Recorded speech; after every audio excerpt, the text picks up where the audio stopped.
Assalamualaikum warahmatullahi wabarakatuh. Alhamdulillahi rabbil alamin. Wabihi nasta'inu ala umuri dunya waddin. Wassalatu wassalamu ala ashrafil anbiya'i wal mursalin.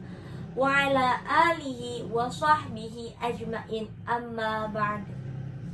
Puji dan syukur marilah kita panjatkan kehadirat Allah subhanahu wa ta'ala yang telah memberikan rahmat serta karunia-Nya sehingga kita semua dapat berkumpul di tempat yang insya Allah Allah muliakan. Salawat beserta salam tak lupa kita panjatkan kepada junjungan kita semua, yakni Habibana wa Nabiyana Maulana Muhammad Sallallahu alaihi wasallam.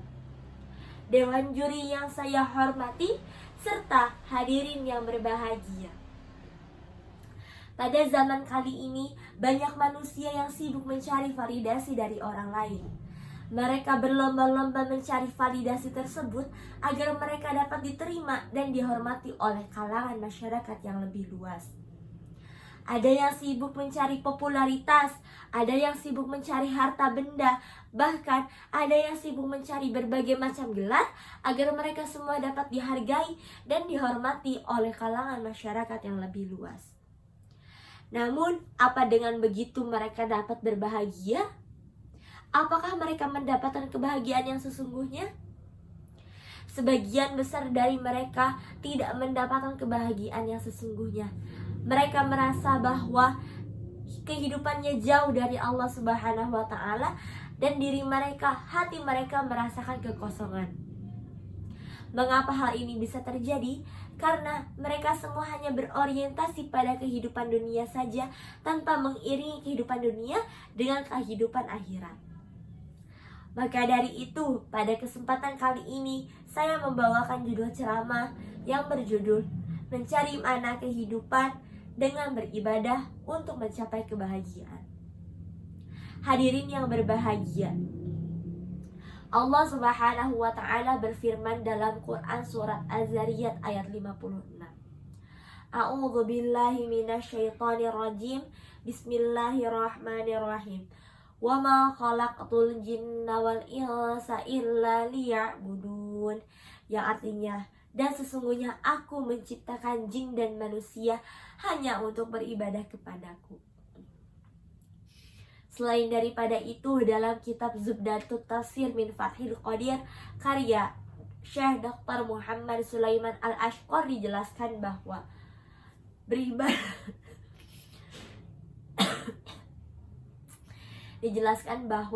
beribadah adalah tunduk dan patuh. Beribadah di sini tidak semata-mata hanya melakukan ritual atau aktivitas seperti sholat, puasa, zakat, atau berzikir kepada Allah.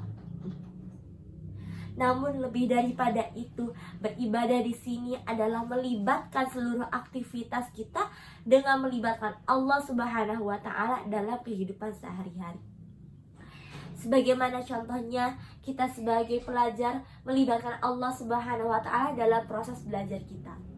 Ada yang sedang mencari nafkah, maka ia melibatkan Allah Subhanahu wa ta'ala dalam proses mencari nafkahnya. Namun dengan demikian, apakah kita semua akan mendapatkan manfaat dari hal tersebut?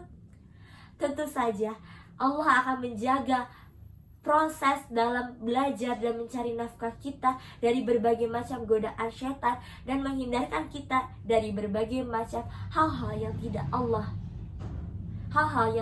Allah inginkan.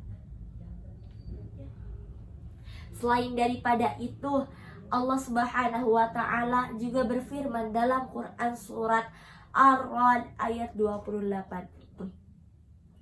A'udzu billahi minasyaitonir rajim. Bismillahirrahmanirrahim. Alladzina amanu tatma'innu qulubuhum bidzikrillah. Ala bidzikrillahi tatma'innul qulub. Yang artinya, sesungguhnya orang-orang yang beriman hati mereka akan menjadi tentram dengan mengingat Allah. Ingatlah Allah, maka hati akan menjadi tentram. Beribadah juga bisa dilakukan dengan mengingat Allah Subhanahu wa Ta'ala. Dengan mengingat Allah, kita akan mengingat dosa, dan kita akan mengingat apa saja yang dilarang dan apa saja yang diperintahkan oleh Allah Subhanahu wa Ta'ala. Mengingat Allah dalam segala aktivitas mendatangkan kita agar terus mencari makna kehidupan yang sesungguhnya.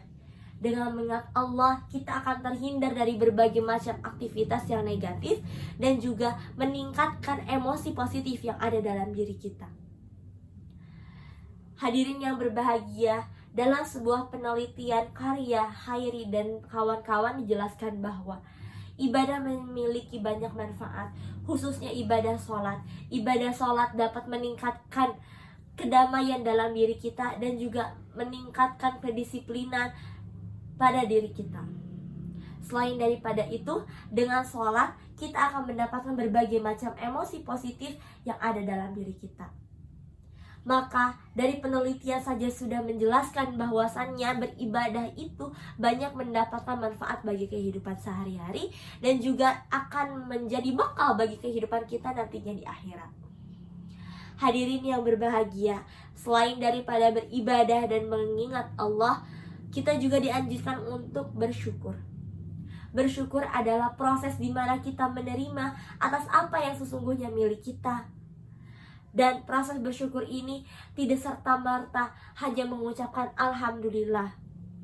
Allah Subhanahu wa Ta'ala berfirman dalam Quran surat Ibrahim ayat 8. A'udzu billahi minasyaitonir rajim. Bismillahirrahmanirrahim.